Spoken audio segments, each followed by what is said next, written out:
કૃષ્ણ તો આજે આપણે બનાવશું ભરેલા કારેલાનું શાક. તો 200 ગ્રામ જેટલા કારેલા લઈ લીધા છે, ધોઈ નાખ્યા છે. હવે આપણે એને કટ લગાવીને બી કાઢી લેશું. તો આપણે બે ભાગ કાઢી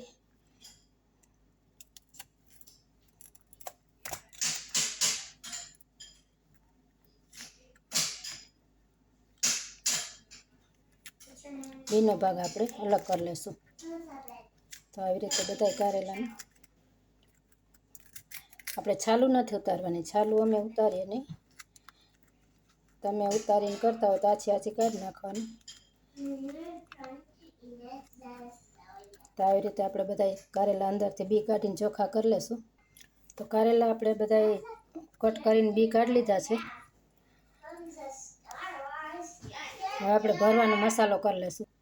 તો આપણે મગફળીને ખાંડી લીધી છે 2 ચમચી ભૂકો મગફળીનો.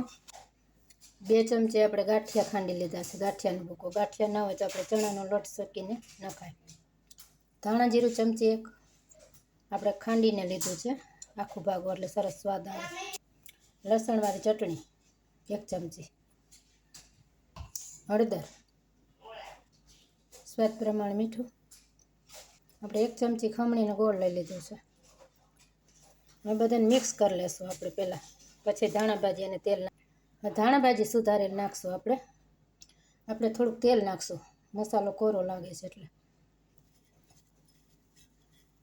તો મસાલો મિક્સ થઈ ગયો છે. હવે આપણે કારેલા ભરી લેશું.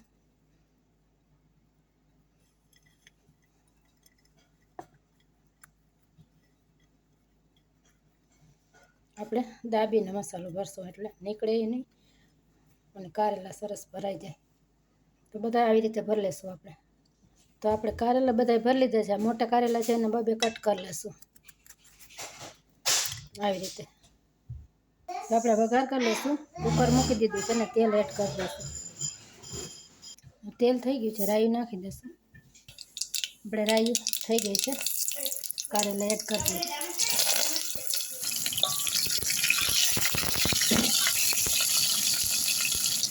આપણે મસાલો વહી ગયો એડ કરી દઈશું.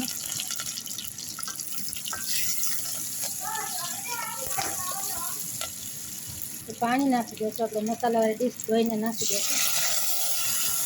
કુકર બંધ કરીને આપણે 2 વિસલ કરી લઈશું. તો આપણે 2 વિસલ થઈ ગયા છે, શાક ચડી ગયું છે. કુકર ખોલી નાખશું.